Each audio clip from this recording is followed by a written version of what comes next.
बोलिए भारत माता की, भारत माता की, भारत माता की।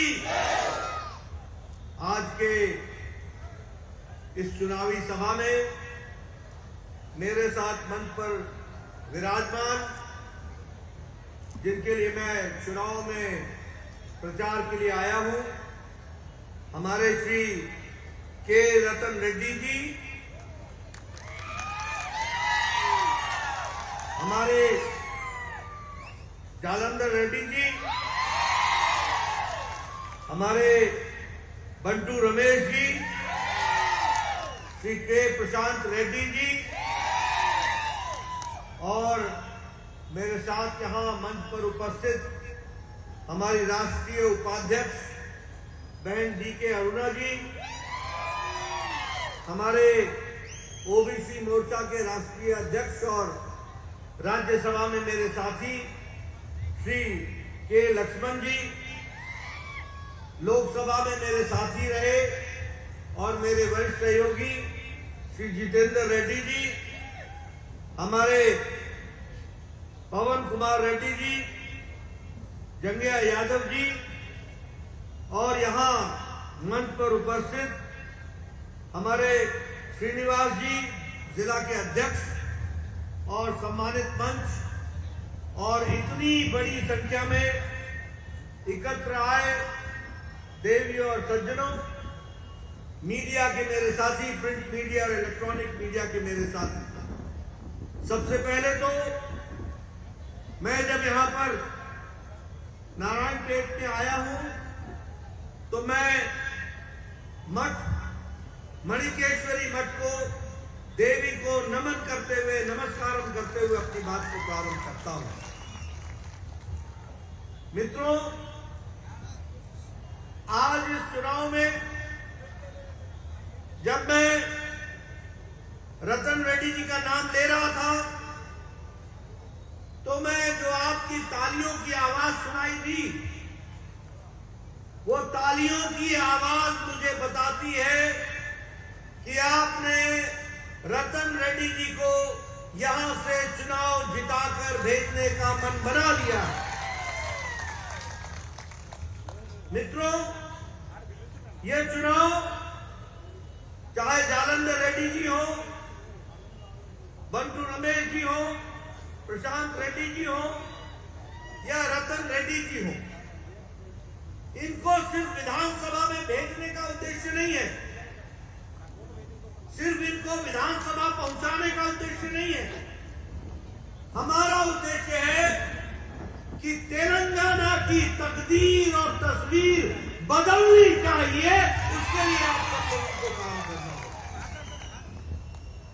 आज यहां मुझे दुख के साथ कहना पड़ता है कि तेलंगाना जो अलग से राज्य बनने के लिए सब लोगों ने अपना योगदान किया, जिसके लिए तेलंगाना राज्य समिति बनी, जिसके लिए तेलंगाना को आगे बढ़ाने का हम लोगों ने संकल्प लिया, हजारों लोगों ने अपनी जानें गंवाई, लाखों लोगों ने अपने आप को इस आंदोलन से जोड़ा। लेकिन दुख के साथ कहना पड़ता है कि केशव चंद्रशेखर राव, तुम और तुम्हारे परिवार ने तेलंगाना को पीछे ढकेल दिया और अपने परिवार को आगे बढ़ाने का काम तुमने किया। ऐसे केसीआर को 30 नवंबर को जवाब देने का समय है, उसको माकूल जवाब देने का अवसर आ चुका है। और ये लड़ाई परिवारवाद के खिलाफ की लड़ाई है। ये लड़ाई सिर्फ तेलंगाना तक सीमित नहीं है, ये लड़ाई भारतीय जनता पार्टी की परिवारवाद और वंशवाद के खिलाफ लड़ाई है। और जब मैं ऐसा कहता हूं तो आपके सामने तेलंगाना के साथ साथ देश की तस्वीर भी आपके सामने चुनाव लड़ती है, लेकिन लड़ किससे रही है? और अकाली दल, प्रकाश सिंह बादल और सुखबीर सिंह अगर मैं उत्तर प्रदेश की बात करूं, महाराष्ट्र కానీ లేదా ఆంధ్రప్రదేశ్ కానివ్వండి, వెస్ట్ బెంగాల్ కానివ్వండి, అన్ని హర్యానా, ఉత్తరప్రదేశ్ తో సహా తండ్రి కొడుకులు కూతురు మాత్రమే రాజ్యం వెళ్తున్నారు. చివరికి తెలంగాణలో కూడా కేసీఆర్, కేటీఆర్, కవిత, హరీష్ రావు మాత్రమే. కాబట్టి దయచేసి మీరందరూ కూడా ఆలోచన చేసి ఈ ఎన్నికల్లో మీరందరూ కూడా ప్రధానమంత్రి భూమికి నిర్వహించి దేశం కోసం, రాష్ట్రం కోసం పాటుపడేటువంటి बीजेपी समर्थन कोरता हूं। मित्रों, एक तरफ प्रधानमंत्री मोदी जी तेलंगाना के विकास के लिए पैसा भेजते हैं, तो दूसरी तरफ एक परिवार भ्रष्टाचार के नाम पर उस पैसे का दुरुपयोग करके वो पैसा आप तक आपके विकास में न लगे, इसके लिए काम करता है। मैं यहां ये भी बताना चाहता हूं कि आज मोदी जी ने जहां जहां बीजेपी का राज्य है और केंद्र सरकार ने पेट्रोल और डीजल के प्राइस को घटा दिया, पेट्रोल और डीजल के वैट को राज्यों ने हटा दिया जहां जहां बीजेपी की सरकार थी। लेकिन केसीआर ने यहां पर पेट्रोल और डीजल के दाम नहीं घटाए। आज सबसे ज्यादा महंगा डीजल किसान को मिलता है तो तेलंगाना में मिलता है।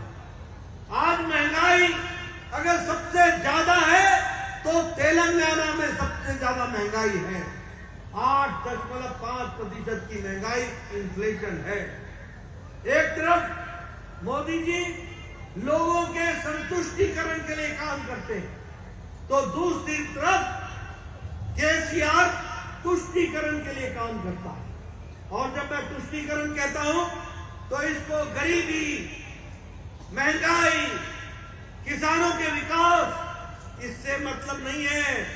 इसको वोट चाहिए और वोट लेने के लिए धर्म का सहारा लेकर के उर्दू को दूसरी राज्य भाषा बनाना, एक विशेष धर्म को जिसको 4% का असंवैधानिक आरक्षण मिला है उसको 12% करने का प्रस्ताव रखना, मंदिरों की भूमि को दूसरे कामों में लगाने का काम, ऐसे तुष्टीकरण करने का काम हमारी तेलंगाना की सरकार केसीआर के नेतृत्व में कर रही है। मैं यहां ये भी कहना चाहूंगा, ये जो बीआरएस है, ये बीआरएस नहीं है, ये भ्रष्टाचारी रक्तासुला समिति है। ये हमको ध्यान में रखना चाहिए। ये भ्रष्टाचार की जननी है, भ्रष्टाचार की जड़ है और देवताओं के स्थान पर राक्षसों की तरह तेलंगाना को लूटने का काम ये सरकार कर रही है। आज क्या ये सच्चाई नहीं है कि यहाँ के ये धरनी पोर्टल के नाम से गरीब लोगों की धरती और जमीन को हरने का काम, हरनी का काम किया है, तो ये तेलंगाना की सरकार ने किया है। उसी तरीके से ये जो हमारी कॉन्स्पिरेसी चलती है, गरीब आदमियों के जमीन को, अच्छी जमीनों को किस तरीके से हड़पा जाए और गरीब किसानों को जो हल्की जमीन है उसको देने का काम ये सरकार कर रही है। उसी तरीके से टीआरएस ने जो प्रोजेक्ट लगाए, ये जो हमारा प्रोजेक्ट है अपना ये कालेश्वरम का, ये प्रोजेक्ट भी केसीआर के लिए एटीएम है। एटीएम 32 और 38 हजार करोड़ रुपए का, जो 38 हजार करोड़ रुपए का प्रोजेक्ट था, ये आज 1,20,000 करोड़ रुपए का बना दिया। और इस प्रोजेक्ट के अंदर जो ब्रिज है वो भी नीचे आ गया और लगभग भ्रष्टाचार की एक मिसाल बनी है, तो कालेश्वरम प्रोजेक्ट बनी है। मैं वायदा करता हूं हमारी सरकार बनेगी, हम इन्वेस्टिगेशन करेंगे और दोषियों को जेल के पीछे डालेंगे। ये भी मैं आपको विश्वास के साथ बताना चाहता हूं। మిత్రులారా, మోదీ గారు ప్రధానమంత్రిగా దేశ ప్రజల ప్రయోజనాల కోసం పనిచేస్తూ వారు అన్ని వర్గాల శ్రేయస్సు కోసం పనిచేస్తూ ఉంటే ఇవాళ కేసీఆర్ గారు బీఆర్ఎస్ పార్టీ బుజ్జగింపు చర్యలకు ఈ రకంగా ఓట్ల కోసం మైనార్టీ ఓట్ల కోసం కక్కుర్తిపడి రైతుల కోసం కాదు, పేదల కోసం కాదు, యువకుల కోసం కాదు, మహిళల కోసం కాదు, కేవలం ఓట్లు రాబట్టడానికి ఏ రకమైనటువంటి ఈ చర్యలకు పాల్పడుతున్నారో ఇవాళ మనం అందరం కూడా చూస్తున్నాం. ఈ యొక్క బుజ్జగింపు చర్యల్లో ముఖ్యంగా హిందూ దేవాలయాల భూములు అన్యాక్రాంతమైన ఈ ప్రభుత్వం పట్టించుకోవడం లేదు. ఎందుకంటే వారు ఓట్ల కోసం ఏ రకంగా మరి ప్రయత్నం చేస్తున్నారో మనం చూస్తున్నాం. అంతేకాదు దేశంలోనే అత్యంత ద్రవ్యోల్బణం ఉన్నటువంటి, అత్యంత అధిక రేట్లున్నటువంటి, అధిక ధరలు ఉన్నటువంటి రాష్ట్రం ఏంటంటే అది తెలంగాణ రాష్ట్రం మాత్రమే. 8.5% ద్రవ్యోల్బణం రేటు. ఇవాళ నరేంద్ర మోడీ గారు పేదల మీద భారం పడకూడదని చెప్పి, సామాన్యుల మీద భారం తగ్గించాలని చెప్పి కేంద్ర ప్రభుత్వం పెట్రోల్, డీజిల్ దాని మీద 5 రూపాయలు కేంద్రం తగ్గించి బీజేపీ పాలిత రాష్ట్రాలు 10-15 రూపాయలు ప్రతి పెట్రోల్ లీటర్ మీద తగ్గించి ఆ రకంగా సామాన్యులు ఆదుకుంటా ఉంటే కేసీఆర్ కి మాత్రము మనసు లేదు, మనసు రాదు. 1 రూపాయి కూడా పెట్రోల్, డీజిల్ మీద తగ్గించకుండా ఏ రకంగా వీరు పేదల పట్ల, మధ్యతరగతి తరగతుల పట్ల మీకు చిత్తశుద్ధితో ఒక్కసారి మీరు ఆలోచన చేయండి. అంతేకాదు బీఆర్ఎస్ అంటే ఏమిటి? ఇది పూర్తిగా అవినీతి వల్ల సంఘంగా మారింది. ఇవాళ రాక్షసుల సంఘంగా, రాక్షసులు ఆ రోజు ప్రజలు ఏ రకంగా పట్టి పీడించారో అదే రకంగా ఇవాళ బీఆర్ఎస్ నాయకులు ప్రజలను పట్టి పీడిస్తా ఉన్నారు.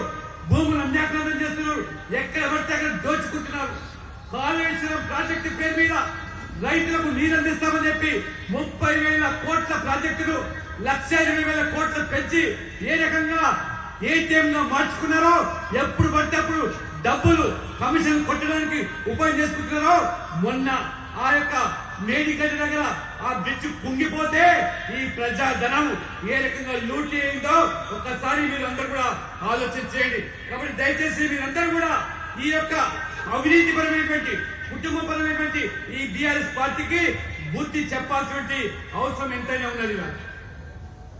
आपको याद है ना मियाँपुर का भूमि का घोटाला? आपको याद है ना कि 692 एकड़ की जमीन जो 4,000 करोड़ रुपए का घोटाला किया, सरकार की भूमि को गलत तरीके से हस्तांतरित किया, ये केसीआर की सरकार ने किया था कि नहीं किया था? किया था कि नहीं किया था? किया था कि नहीं किया था? ये आउटर रिंग रोड हैदराबाद में 1,000 करोड़ रुपए का किकबैक लिया कि नहीं लिया? लिया कि नहीं लिया? दलित बंधु के योजना में भ्रष्टाचार में 30% कमीशन एमएलए लोगों ने लिया कि नहीं लिया? और केसीआर ने विधायक दल की बैठक में पूछा कि नहीं पूछा कि तुम 30% का कट ले रहे हो, 30% का घोटाला करते हो? ये 30% वाली सरकार, कमीशन वाली सरकार को जाना होगा 30 तारीख को, और भाजपा की सरकार को आना होगा। इसके लिए हमको काम करना पड़ेगा। मित्रों, मैं भ्रष्टाचार की दृष्टि से आपसे बात करूं। आप बताइए, प्रधानमंत्री फसल बीमा योजना को इन्होंने लागू करने से इनकार किया कि नहीं किया? इन्होंने तेलंगाना के लोगों के खिलाफ वायदा खिलाफी की कि नहीं की? आप बताइए। ये आयुष्मान भारत को पहले लागू करने से रोका था कि नहीं रोका था? गरीब लोगों को 5 लाख रुपए का उनको इंश्योरेंस मिल सके, इसको रोकने का काम केसीआर ने किया कि नहीं किया? आपको वायदा किया था कि नहीं कि 2 BHK का हम फ्लैट देंगे? किया था वायदा? किया था वायदा? किसी को घर मिला? किसी को घर मिला? और प्रधानमंत्री आवास योजना में भी जो पैसा आया वो भी आप तक नहीं पहुंचने दिया इस केसीआर ने। प्रधानमंत्री ग्रामीण, एक तरफ मोदी जी है जो 5G, आप अपना मोबाइल उठाओगे तो अभी देखोगे तो उसमें 5G आएगा, 5G। और एक केसीआर का 5G है। वो केसीआर का 5G क्या है? जी फॉर गरीबी, जी फॉर घोटाला, जी फॉर घूसखोरी, जी फॉर घपलेबाजी और जी फॉर गुंडा राज। बोलो, ऐसे सरकार को रहने देना है क्या? रहने देना है क्या ऐसी सरकार को? मैं पीछे से आवाज सुनना चाहता हूं, रहने देना है क्या? इसको घर भेजना है ना? 30 तारीख को घर भेजोगे ना? इन सबको जिताओगे ना? मैं यहां ये भी आपको कहना चाहता हूं कि जहां तक विकास का सवाल है तो उसमें हम ये जरूर कह सकते हैं कि जहां भारतीय जनता पार्टी की सरकार आएगी, जहां भारतीय जनता पार्टी की सरकार होगी, वहां प्रदेश में विकास होगा। जहां भारतीय जनता पार्टी की सरकार होगी, वहां महिलाओं को सम्मान मिलेगा। जहां भारतीय जनता पार्टी की सरकार होगी, वहां भ्रष्टाचार को हम हटा के रहेंगे। जहां भारतीय जनता पार्टी की सरकार होगी, वहां युवाओं को रोजगार मिलेगा। जहां भारतीय जनता पार्टी की सरकार होगी, वहां किसान और अन्नदाताओं को पूरी ताकत से उनको आगे खड़ा करने का काम मिलेगा। मैं यहां ये भी बताना चाहता हूं, बताओ, मोदी जी के राज में देश आगे बढ़ा कि नहीं बढ़ा? देश आगे बढ़ा कि नहीं बढ़ा? आज 5वें नंबर की अर्थव्यवस्था, इकोनॉमी बन गई कि नहीं? बनी कि नहीं? आज याद रखना, 2024 में आप मोदी जी को फिर से जिताओगे, यहां हमारी सरकार बनाओगे। 2028 में भारत 30वें नंबर की अर्थव्यवस्था बन जाएगा। 30वें नंबर की अर्थव्यवस्था बन जाएगा। मित्रों, मैं यहां यह भी बताना चाहता हूं, प्रधानमंत्री गरीब कल्याण अन्न योजना के तहत, गरीब कल्याण अन्न योजना के तहत जो 5 किलो गेहूं या 5 किलो चावल और 1 किलो दाल देने का काम मोदी जी ने किया है और अगले 5 साल तक ये दिया जाएगा। ये याद रखना, इसने 13.5 करोड़ परिवारों को गरीबी की रेखा से ऊपर उठा दिया है। ये मोदी जी ने देश को बदला है। 1% से नीचे हमारे जो सबसे गरीब है, अति गरीब है, उनकी संख्या 1% से कम आ गई है। हमारे एग्रीकल्चर का बजट 6 गुना बढ़ा दिया गया है। विकास के नए आयाम खुले। మిత్రులారా, ఈ ప్రభుత్వం ఎంత అవినీతిమయమంటే మియాపూర్ ప్రభుత్వ భూములను 692 ఎకరాలు అన్యాక్రాంతం చేసి ఏ రకమైన కుంభకోణం పాల్పడ్డదో మీ అందరికీ తెలిసిందే. 1000 కోట్లతో హైదరాబాద్ రింగ్ రోడ్డులో అదొక కుంభకోణం. అంతేకాదు, స్వయంగా ఈ బీఆర్ఎస్ ఎమ్మెల్యేలు దళిత బంధు పేరు మీద దళితులు ఏ రకంగా దగా చేసి మోసం చేశారో ముఖ్యమంత్రి కేసీఆర్ స్వయంగా ఆ ఎమ్మెల్యేల మీటింగ్ లో మీరు 30% కమిషన్ తీసుకొని మీ అనుచరులకు ఇస్తున్నారు. ఇది వాస్తవమా కాదని ప్రశ్నిస్తే అది నోరు విప్పలేదు. కాబట్టి ఈ రకంగా దళితుల అభ్యున్నతికి అని చెప్పి టిఆర్ఎస్ నాయకులు వాళ్ళ కుటుంబ సభ్యులకు మాత్రమే, వాళ్ళ అనుచరులకు మాత్రమే ఈ దళిత బంధును వర్తింపజేశారు. రైతులకు సంబంధించిన ఈ బీమా పథకాన్ని ఇక్కడ అమలు చేయలేకపోతా ఉన్నారు. మోదీ గారు పేదల ఆరోగ్య దృష్ట్యా ఆయుష్మాన్ భారత్ 5 లక్షల ఉచిత ఆరోగ్య బీమా పథకాన్ని ప్రవేశపెడితే కోవిడ్ సమయంలో ఏ రకంగా మనం బాధలు పడ్డామో ఈ తెలంగాణలో పేదవాడికి ఈ కోవిడ్ తగ్గితే, కోవిడ్ వచ్చినట్టయితే వారి శవం రావాల్సిందే కానీ ఆ కోవిడ్ ఈ ఆయుష్మాన్ భారత్ పరిధిలోకి రాలేదంటే అది కేసీఆర్ చేసిన పాపమైన విషయం మనం తెలుసుకోవాలి. కాబట్టి ప్రధానమంత్రి ఆవాస్ యోజన పేరు మీద పేదలకు సొంతింటి కల సాకారం చేయలేదు. దేశవ్యాప్తంగా కోట్ల మందికి నరేంద్ర మోడీ ఇల్లు కట్టిస్తా ఉంటే కేసీఆర్ మాత్రము ఇల్లు కట్టించకుండా మోదీ గారు పంపించిన నిధులు దాన్ని మళ్లించి పేదవాడి సొంతింటి కళను కూడా ఏ రకంగా మమ్ము చేశాడో మీరు ఆలోచన చేయండి. ఇవాళ వాస్తవంగా మోదీ ప్రభుత్వం అంటే అది అభివృద్ధి ప్రభుత్వం. మోదీ ప్రభుత్వ హయాంలో మహిళలకు రక్షణ, అవినీతి నిర్మూలన, యువతకు కొలువులు, రైతులకు ఇవాళ కష్టపడి పనిచేసే రైతులకు వారి పెట్టుబడి సాయంతో పాటు అన్ని రకాల కూడా ఇవాళ రైతులు ఇచ్చి వ్యవసాయాన్ని లాభసాటిగా మారుస్తా ఉన్నాడు. Modi guarantee 5G internet. ఇవాళ కేసీఆర్ అంటే వారు చెప్పినట్టుగా 5G అంటే గరీబీ, గొటాలా, గప్లేబాజ్, గుస్కోరి, ఈ రకంగా వారు పేరు ప్రఖ్యాతులు కాల్చినారు. కాబట్టి దయచేసి ఇవాళ మోదీ గారు ఈ 9 సంవత్సరాల్లో ప్రపంచం మొత్తం కూడా ఇవాళ కొనియాడుతూ ఉన్నది. 13.5 కోట్ల పేదవాళ్ళని వాళ్ళ ఆ యొక్క పేదరికం నుంచి వారు ఏ రకంగా పైకి తీసుకొచ్చారో ఇవి ప్రపంచ గణాంక వివరాలు తెలియజేస్తున్నాను.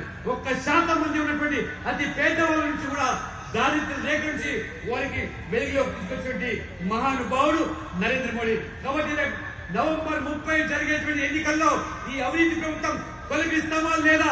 మీరు గట్టిగా చెప్పండి. తొలగిస్తామా లేదా? మోదీ ప్రభుత్వం మళ్ళీ 3వసారి ప్రధానమంత్రి అయితే ఏ రకంగా వాళ్ళ ప్రపంచంలోనే అతి 5వ ఆర్థిక దేశంగా ఎదిగిందో 3వసారి ప్రధానమంత్రి అయితే ప్రపంచంలోనే 3వ అతి పెద్ద ఆర్థిక దేశంగా మోదీ నాయకత్వంలో మారబోతుంది. కాబట్టి అటువంటి ప్రభుత్వానికి ఓటేస్తామా? మీరు కేసీఆర్ చేస్తారా? దయచేసి ఆలోచన చేయండి.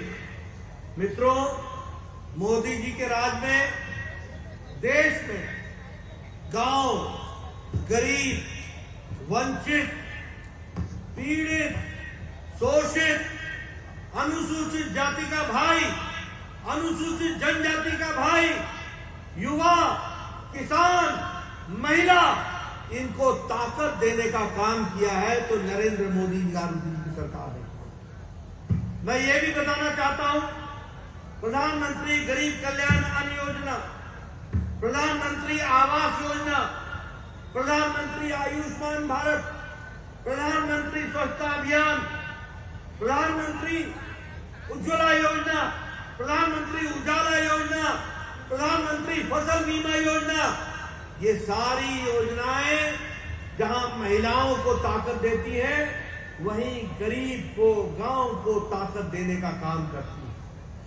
आपको जानकर खुशी होगी कि प्रधानमंत्री जी ने एक साल में 10 लाख करोड़ रुपए भारत में इंफ्रास्ट्रक्चर में खर्च करने का तय किया है और तेलंगाना में 5,21,000 करोड़ रुपए खर्च करने का तय किया है।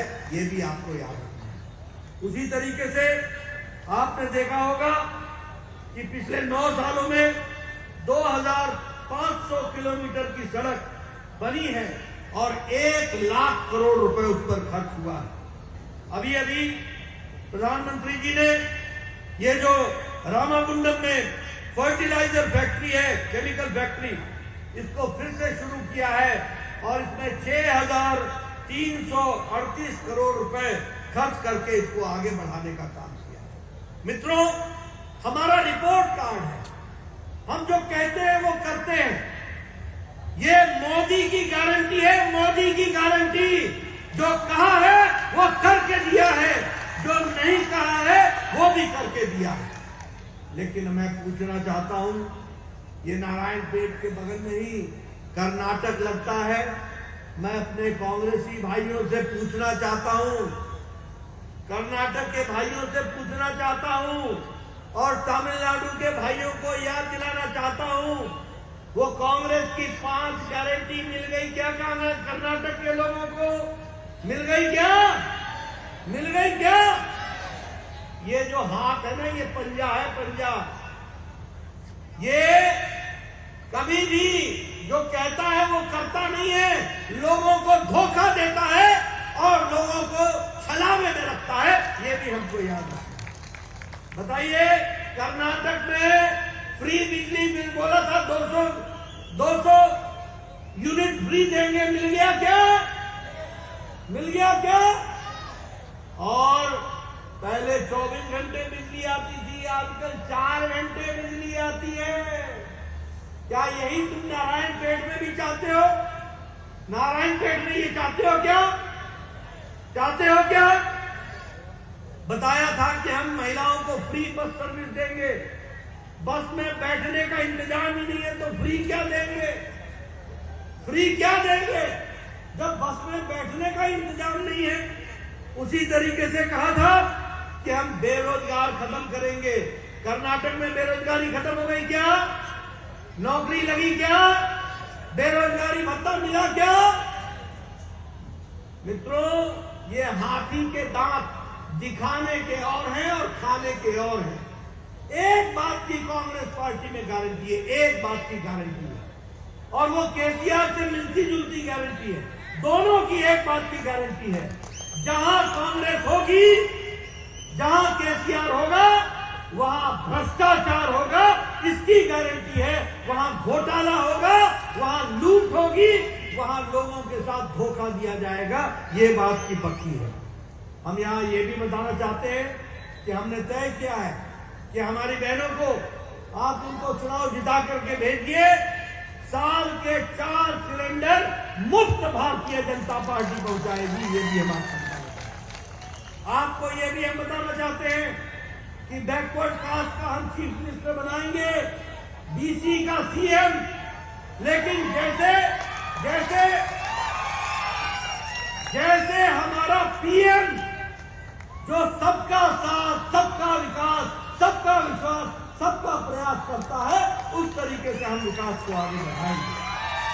हम यहां ये भी बताना चाहते हैं कि धान पर, पैडी पर, चावल पर हम 3,100 रुपए प्रति क्विंटल एमएसपी में हम खरीदी करेंगे, ये भी हम आपको बताना चाहते हैं। उसी तरीके से फर्टिलाइजर पर प्रति एकड़, हर एकड़ के लिए हम 1,800 रुपए का फर्टिलाइजर की सब्सिडी देंगे, ये भी हम आपको बताना चाहते हैं। 18,000, क्षमा करिएगा, 18,000 की सब्सिडी। और उसी तरीके से जो हमारे छोटे किसान हैं, हमारे कमजोर किसान हैं, इनको हम साल का 2,500 रुपए इंसेंटिव देंगे, इसकी भी हम व्यवस्था करेंगे। और हम वैट को रिड्यूस करेंगे, पेट्रोल और डीजल के प्राइसेस को हम कम करेंगे, इसके लिए हम काम करेंगे। इतना ही नहीं, हम स्कूल के जो हमारी कॉलेज जाने वाली बच्चियां हैं, उनको हम मुफ्त में लैपटॉप देंगे ताकि वो अच्छी शिक्षा ग्रहण कर सके, इसकी हम व्यवस्था करेंगे। और ये जो एसएचजी ग्रुप है, सेल्फ हेल्प ग्रुप, स्वयं सहायता समूह, इनको हम 1% के उस पर हम लोन देंगे ताकि ये अपना विकास कर सके। और हमारे नौजवान सुन लें, इनको चुनाव जिता करके भेजना, हम 2.5 लाख सरकारी नौकरी अगले 5 साल में देंगे, इस बात को भी हम पूरा करेंगे। और जो हमारे गरीब लोग हैं, आयुष्मान भारत में आते हैं, उनको अभी हम 5 लाख रुपए का हेल्थ कवर दे रहे हैं। आप हमारी सरकार बनाना, 10 लाख रुपए का हेल्थ कवर उनको दिया जाएगा, इसकी व्यवस्था करेंगे। और इसके साथ साथ हमारे बुजुर्गों को, हमारे बुजुर्ग लोगों को काशी विश्वनाथ और राम मंदिर जाने के लिए मुफ्त में तीर्थ यात्रा कराने का इंतजाम करेंगे। और उसी तरीके से 17 सितंबर को हम उसको national liberation day, Telangana liberation day और तेलंगाना विमोचन दिवस हम सरकारी तौर पर मनाएंगे, इस बात का भी हम आपको विश्वास दिलाते हैं। मित्रों, आप बताइए, बीजेपी को वोट डालेंगे ना? डालेंगे ना? మిత్రులారా, మోదీ గారి నేతృత్వంలో ఏ రకంగా దేశంలో ఎస్సీ, ఎస్టీ, ఓబీసీ, మహిళలు, రైతులు, యువకుల కోసం ఈ రోజు సమగ్ర అభివృద్ధితో, సమదృష్టితో, సమన్యాయం చేస్తూ ఉన్నదో, అదే పంతాలో ఇవాళ మహిళల కోసం పీఎం ఉజ్వల కానివ్వండి, పీఎం గరీబ్ కళ్యాణ్ యోజన పేరు మీద 5 కిలోల బియ్యం ఏదైతే పంపిణీ చేస్తున్నారో, వచ్చే 5 సంవత్సరాల కోసం మోదీ గారు ఏ పేదవాడు కూడా ఆకలితో అలవడించకూడదని చెప్పి పేదవాళ్ళ కోసం పరితపించి ఆ యొక్క పథకాన్ని కూడా పెంచిన కార్యక్రమాన్ని 10 లక్షల కోట్లు మౌలిక సదుపాయాల కోసం మోదీ ప్రభుత్వం ఖర్చు చేస్తే 5,21,000 కోట్లు కేవలం తెలంగాణలో మౌలిక సదుపాయాల కోసం అనేక రంగాలుగా నిధులు అభివృద్ధి కోసం కేటాయించడం జరిగింది. అది రైల్వే కానీ, రోడ్స్ కానివ్వండి, నేషనల్ హైవేస్ కానివ్వండి. ఈ రకంగా నరేంద్ర మోడీ ప్రభుత్వం మూతపడినటువంటి రామగుండం ఎరువుల కర్మాగారాన్ని 6,300 కోట్లతో తిరిగి తెరిపించి అక్కడ ఉన్నటువంటి యువకులకు ఉద్యోగ ఉపాధి అవకాశాలు కల్పించడమే కాకుండా రైతులకు సరసమైన ధరలో తెలంగాణ, ఆంధ్రప్రదేశ్ కాదు, దక్షిణాది రైతులందరికీ కూడా ఇవాళ ఆ యొక్క ఎరువులు పంపిణీ చేసేటువంటి కర్మాగారాన్ని మోదీ గారు తెరిపించారు. ఇవాళ ఒక్కసారి మీరు ఆలోచన చేయండి. మోదీ గారి గ్యారంటీ అంటే వాళ్ళు చెప్పిందే చేయడము, చేయగలిగింది మాత్రమే చెప్పడము, అది వాళ్ళకు ఉన్నటువంటి ప్రత్యేకత. ఇవాళ కాంగ్రెస్ గ్యారంటీ అంటే కేవలం గ్యారంటీ అవినీతి కోసం గ్యారంటీ ఇస్తాం, కుటుంబ పాలన కోసం గ్యారంటీ ఇస్తాం, ఓట్ల కోసం సంతృష్టికరమైన రాజకీయాలు నడపడానికి మేము గ్యారంటీ ఇస్తాం. కానీ కర్ణాటకలో 5 గ్యారంటీ చెప్పారు. 200 యూనిట్స్ కరెంట్ ఫ్రీ అన్నారు. ఇప్పుడు కరెంట్ ఫ్రీ అంటే కరెంటే లేకుండా చేశారు. రైతులు ఇవాళ 5 గంటలు కూడా కరెంట్ లేక ఏ రకంగా అల్లాడిపోతున్నారో ఇవాళ పొరుగునటువంటి నారాయణపేటలో వారు రైతులు ఆ కర్ణాటక నుంచి వచ్చి ఏ రకంగా నేను చేసిన తప్పును మీరు చేయకండి, కాంగ్రెస్ నమ్మి మోసపోయామని చెప్తున్నారు. మహిళలకు ఉచితంగా బస్సు ప్రయాణం అన్నారు, ఇవాళ బస్సులే లేకుండా చేశారు. కాబట్టి ఈ రకమైనటువంటి పరిస్థితి మనం తెలంగాణకు రావాలంటే కాంగ్రెస్ మనం కోరుకోవాలి. కాబట్టి కాంగ్రెస్ ఏ రకంగా 6 మాసాల్లోనే అక్కడ ఉన్నటువంటి యువతకు ఉద్యోగాలు ఇస్తామని చెప్పి ఉద్యోగం ఇవ్వకపోతే 3000 నిరుద్యోగ భృతి ఇస్తామన్నారు. 6 మాసాలైంది, ఒక్క ఉద్యోగం నోటిఫికేషన్ ఇవ్వలేదు. కర్ణాటకలో ఒక్కరికి కూడా 3000 భృతి ఇవ్వలేదు. అటువంటి కాంగ్రెస్ నమ్మి ఇవాళ తెలంగాణలో నారాయణపేటలో మోసపోతామా? మీరు ఒక దయచేసి ఆలోచన చేయండి. ఇవాళ మోదీ గారి గ్యారెంటీ ఏదైతుందో ఇవాళ చాలా స్పష్టంగా తెలంగాణ భారతీయ జనతా పార్టీ ఎన్నికల ప్రణాళికలో మహిళలకు ఎవరైతే ఇవాళ పేద మహిళలు ఉన్నారో వారికి ఏడాదికి 4 ఉచితంగా గ్యాస్ సిలిండర్ ఇస్తామని బీజేపీ అధికారులకు వస్తే తెలంగాణ చరిత్రలో మొదటిసారిగా ఒక బీసీను సీఎం చేస్తామని.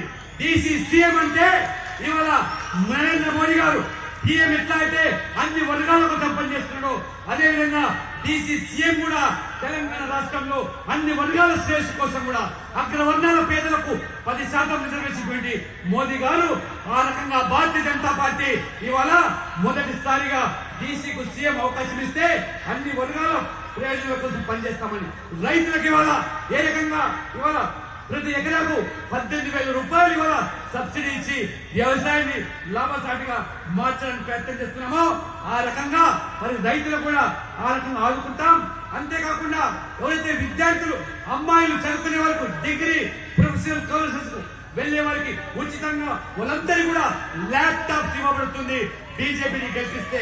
అదే రకంగా మహిళా సంఘాలకు నామమాత్రంగా 1% వడ్డీతోనే ఇవాళ పెద్ద ఎత్తున కూడా ఆ మహిళా సంఘాలకు రుణాలు కల్పించి వారికి ఉపాధి ఉద్యోగాలు కాకుండా వాళ్ళ భర్తల ఆదాయం మీద ఆధారపడకుండా ఆ రకంగా మహిళల అభివృద్ధి కోసం పాటుపడతామని చెప్పి. అంతేకాదు ఏ యువకులైతే తెలంగాణలో కొలుల కోసం కొట్టాడి తెలంగాణ తెచ్చుకుంటే ఈ రోజు కేసీఆర్ యువకులను నిరుద్యోగులను మోసం చేశాడో బీజేపీకి ఓటేసి గెలిపిస్తే 5 సంవత్సరాలనే 2.5 లక్షల ప్రభుత్వ ఉద్యోగాలు నిర్దిష్ట సమయంలో నిర్దిష్టమైన కాలంలో భర్తీ చేసి పూర్తిగా మీకు వారికి హామీ ఇస్తా ఉన్నాం. అంతేకాదు పేదల ఆరోగ్యాన్ని దృష్టిలో పెట్టుకొని 10 లక్షల ఇవాళ 5 లక్షల ఆయుష్మాన్ భారత్ అయితే రాష్ట్రంలో అధికారులకు వస్తే పేదవాడి వైద్యం కోసం కూడా 10 లక్షల ఆరోగ్య బీమా. అంతేకాకుండా తెలంగాణ ప్రజలు ఆ రోజు నిజాంకు వ్యతిరేకంగా రజాకార్లకు వ్యతిరేకంగా పోరాడి సాధించుకున్న ఈ యొక్క హైదరాబాద్ విమోచన 17 సెప్టెంబర్ తెలంగాణ విమోచన దినోత్సవాన్ని కూడా ప్రభుత్వ పరంగా రాష్ట్ర వ్యాప్తంగా కూడా ఆ రకంగా జరిపి ఆ పోరాట యోధులను సన్మానించుకొని గౌరవించుకొని వారికి ప్రత్యేకంగా గుర్తిస్తామని. చివరిగా ఈ రోజు తెలంగాణలో ఉన్నటువంటి అందరి కూడా సీనియర్ సిటిజన్స్ వాళ్ళందరూ కూడా వృద్ధులందరూ కూడా ఇవాళ భవ్యమైన రామ మందిరం అదే రకంగా కాశీ విశ్వనాథ్ యొక్క దర్శనానికి ఉచితంగా ఈ యొక్క ప్రయాణం కల్పించి దర్శనాన్ని కూడా చేపించడానికి భారతీయ జనతా పార్టీ సిద్ధంగా ఉందని చెప్పి కూడా నేను స్పష్టం చేస్తా ఉన్నాను. इसलिए मेरा निवेदन है कि तेलंगाना से भ्रष्टाचार को जड़ मूल से समाप्त करने के लिए और विकास लाने के लिए भारतीय जनता पार्टी को आपका समर्थन मिले. इसलिए मेरा निवेदन है कि तुष्टीकरण से छुटकारा पाने के लिए और सबका साथ, सबका विकास, सबका विश्वास, सबका प्रयास को आगे बढ़ाने के लिए भारतीय जनता पार्टी को आपका समर्थन मिले. और इसलिए मेरा निवेदन है कि जो लोग परिवारवाद, वंशवाद को आगे बढ़ाते हैं उन से निजात पाने के लिए भारतीय जनता पार्टी का समर्थन करें। और इसलिए मैं आपसे ये निवेदन करने आया हूं कि इस चुनाव में बताइए, कमल खिलाएंगे ना? कमल खिलाएंगे ना? 30 तारीख को कमल का बटन दबाएंगे ना? के रतन रेड्डी को चुनाव जिताएंगे ना? हमारे जालंधर रेड्डी को चुनाव जिताएंगे ना? हमारे बंटू रमेश को चुनाव जिताएंगे ना? और हमारे के प्रशांत रेड्डी को चुनाव जिताएंगे ना? सबको विधानसभा में भेजेंगे ना? आपका बहुत बहुत धन्यवाद। जय भारत, जय तेलंगाना। మిత్రులారా, తెలంగాణ నుంచి ఈ అవినీతి కుటుంబ పాలన నుంచి విముక్తి చేయడానికి మీరందరూ కూడా ఈ ఎన్నికల్లో బీజేపీని బలపరచాలి. ఈ బుచ్చగింపు చర్యలకు, ఓటు బ్యాంక్ రాజకీయాలకు స్వస్తి పలకాలంటే, సబ్కా సాత్ సబ్కా వికాస్ కావాలంటే మీరందరూ కలిసి సంఘటితంగా కమలాన్ని ఎన్నికల్లో వికసింపజేస్తారా? కమలానికి ఓటు వేస్తారా? కమలానికి ఓటేసి గెలిపిస్తారా? మా అభ్యర్థులు రతన్ పాండురంగారెడ్డి, జలంధర్ రెడ్డి, ప్రశాంత్ రెడ్డి, బంటు రమేష్ గారిని గెలిపించి బీజేపీని అధికారం తీసుకొస్తారా? ఒక్కసారి అందరూ కలిసి నిలదించండి. భారత్ మాతాకి. ఇప్పుడు మన యొక్క జిల్లా అధ్యక్షులు